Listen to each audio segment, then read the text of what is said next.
The only thing I was wanting to comment on was, and that's just from I saw Coach Cole also, and just what he was just basically saying. He was just saying, you got a lot of guys that have put their time in that necessarily not getting that opportunity. You take your guy out there in Pine Bluff, you take Tony Hull, somebody like that, somebody that's had coaching experience and what have you. And these guys are not getting the opportunity per se for whatever reason. And I think what Coach Cole was more concerned about was the immediate hiring impact that these guys are getting opportunity, and you get a guys that you know are actually good coaches that's not even getting the opportunity. I think that's where he was going with that. And I agree with you. This isn't the first time NFL former players have gotten hired. We've had a plethora of them in the SWAC. Doug Williams. Well, you had a whole bunch of them. You had Ron Cooper, who's the head coach at Louisville, go to Alabama A&M. You had Ron Dickerson, that was offensive coordinator at Arkansas. I mean, the big schools, Power 5 schools. I think his son played at Arkansas. But in other words, you've had top-level coaches that have come to our conference, and also former ball players, Pete Richardson, former NFL guy. Right.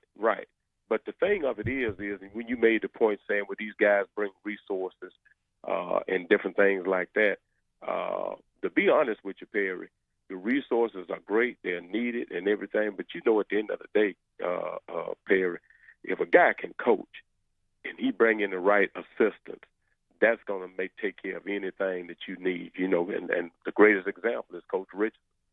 When Coach Richardson, you probably not, you heard the story about when we hired him, we had just beat Winston-Salem State Brains out in Shreveport.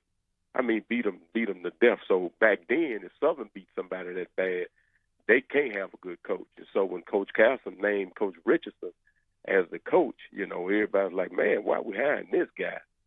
But what we didn't know was that he brought in an outstanding staff. And if you look back at the staff that he brought in and look where they ended up at, and that was the key to it. And that is the key to all of it, Perry. If a guy come in and win it, the resources will take care of themselves. Now, the Norfolk State situation, I mean, it's a no-brainer. I mean, Mike Vick is an icon in that area, and I can see it from all standpoints from Norfolk State for hiring him. This is somebody that's well thought of. This is somebody that's been through the struggle. This is somebody that can tell kids it's not all about the bling. This is somebody that's been humble, that was sitting on top, and, he's somebody that can probably inspire. Now, I don't know a whole lot about Delaware State, but, it's kind of like with Jackson State when they hired Deion, nothing for nothing, leave nothing. What we had beat them like 7 years in a row, so they didn't have nothing to lose by hiring him. So, but from Coach Cole's standpoint, he's just talking about guys that's putting in the time. And if you start on this trend per se, he's feeling like they might not get the opportunity. I understand that, I get it. I totally get it. I don't know if that falls back into that notion of, here we go. We like to use this. We like to recycle coaches. Exactly. That's what it goes back into, that notion like, hey, it looked like we're getting away from going with the coach. Because I heard Coach Terrence Graves once say on another show that, when I was a young man, the legendary coaches that I came up under told me that one day you're going to have to carry the torch, right? Mm-hmm. And that when you have to carry the torch, when it's all said and done, when we gone, somebody else is going to have to be ready to help lead these HBCUs. Mm-hmm. I wholeheartedly respect that, especially because I respect the past and I understand the foundation that all of this is built off of. But I also, at the same time, realize we are living in a ever-changing and an ever-evolving athletic world now, especially college football. And college football does not look like the same that it did back in those days. You do need somebody to carry the torch. No problem with it. But at some point, some of these schools need somebody, I believe, outside of that realm to come in and to help just to maybe give a little nudge, maybe to give a little bit more marketing or opportunity. And that's just my opinion in terms of the world that's changing now. And I get it.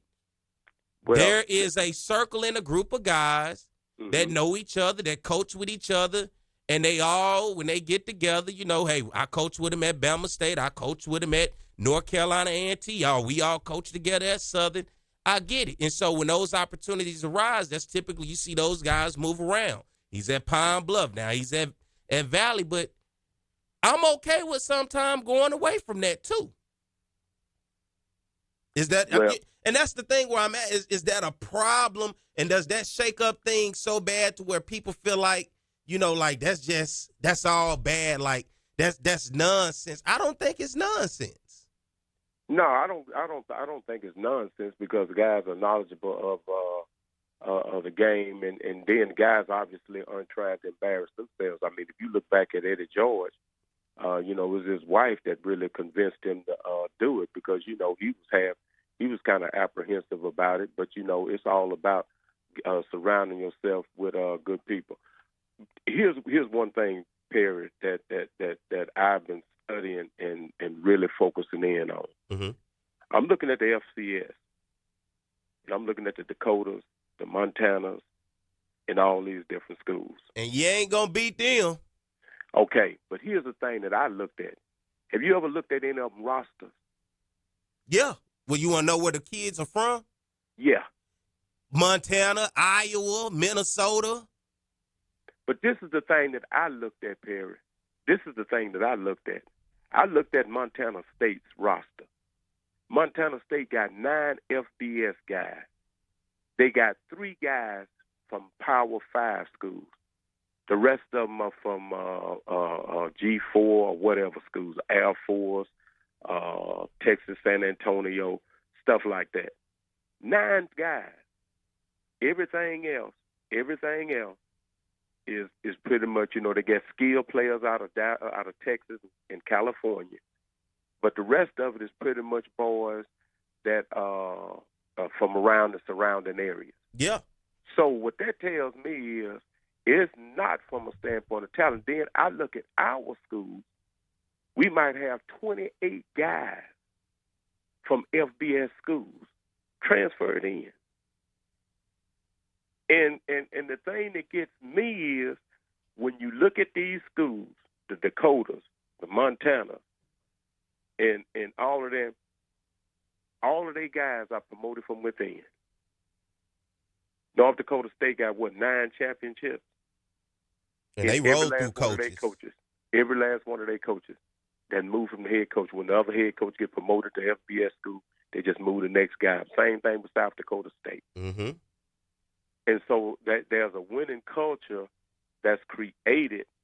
And I'm telling you, Perry is coaching. Perry is coaching. And sometimes, Chris, let me say this. I think we self-sabotage ourselves when we have a winning culture because somebody want to do it their way. Somebody want their name and recognition when you don't have to change anything. If the recipe is there, why do we have to go do, you know, and that was my thing. When you got a program that is built and together, because that's what's happening there. No matter who the program, the recipe for success for those programs are there. But then when you bring in somebody, well, I want to do it my way, so we just going to X and scrap everything before, and we just going to restart it. It's like, what are we doing here? And here's the thing that I'm saying from this standpoint is, it's almost like a nightmare. Our big thing now is, when you talk to the average SWAC fan, is we got to get some D1 transfers. We got to get D1 transfers. We got to load up on D1 transfers because we've seen the formula work maybe at a Florida A&M or Jackson State per se. So now we have a mindset that this is the way we all got to go. But the really discouraging thing about it all, Prayer, is the simple fact of what we are paying our coaches compared to these other schools. That's the thing that got me. I bring it up on here all the time, Chris. Are we overpaying our coaches? You talking about not getting your bang from the buck, bang for the buck. Look at how long Texas Southern has been paying their coaches, head coaches, in excess of $300,000. Look how long they've been doing that. And I mean, they have absolutely nothing to show for it.